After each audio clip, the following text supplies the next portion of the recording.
Let's stay with that story now. I think we can speak to Alan Mendenhall, Executive Director of the Blackstone and Burke Center for Law and Liberty. He's in Montgomery, Alabama right now. Welcome. Thank you very much for your time. What do you make of this appointment if it's confirmed?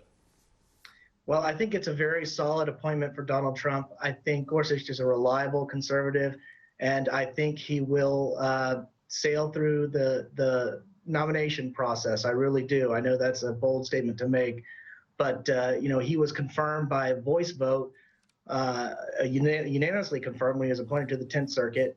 And the Senate Judiciary Committee is 20 members, 11 Republicans. All you need is a majority to sail through that, and then you get into the full vote, the full Senate vote, and all you need is a majority to be confirmed. But the Democrats could, of course, filibuster, but then the Republicans would just need to get to 60 votes in order to invoke cloture and to get that to get their nominee through.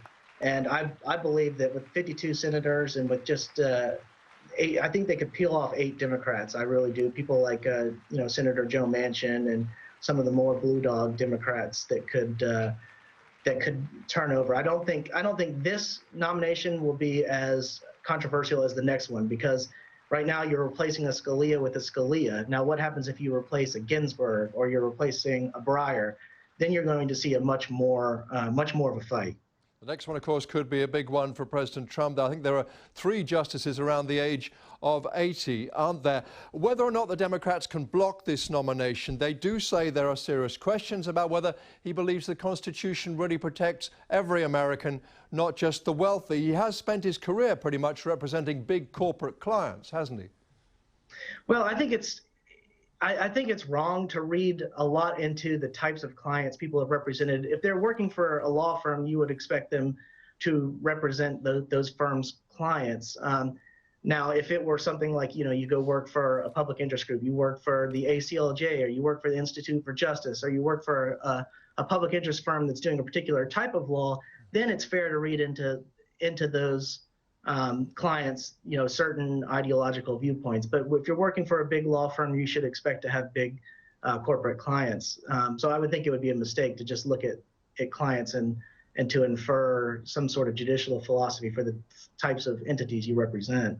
Just briefly, if you wouldn't mind, would you expect him to be part of any move to overturn Roe v. Wade, the case, of course, that enshrined legal abortion in the U.S.? It's known that President Trump and certainly Vice President Pence are very much in favor. Well, it's an interesting question. He's never ruled on a case that was that involved Roe v. Wade or its progeny. He ruled against protecting funding for Planned Parenthood, didn't he? That's correct. He's been on record as holding that Obamacare's contraceptive mandate was unconstitutional because it required employers to do something against their sincerely held religious beliefs, so he sided with, say, Hobby Lobby in that case. And he studied under the Australian legal philosopher John Finnis. He's a student of the New Natural Law, and he wrote a book on euthanasia. And so there are, there's a record that you could examine for clues as to how he might rule on an abortion issue. But I think that's a question that will be put to him in the confirmation hearings. And it's one of those things. Confirmation hearings with Supreme Court justices are funny. There's a funny dance that has to be played because on the one hand, a judge can't really speak directly about issues that might come before him on the court. And on the other hand, senators are wanting transparency and disclosure, and they're wanting to vet the nominee. So there is a very interesting back and forth that takes place during these confirmation hearings. Alan Mendenhall, very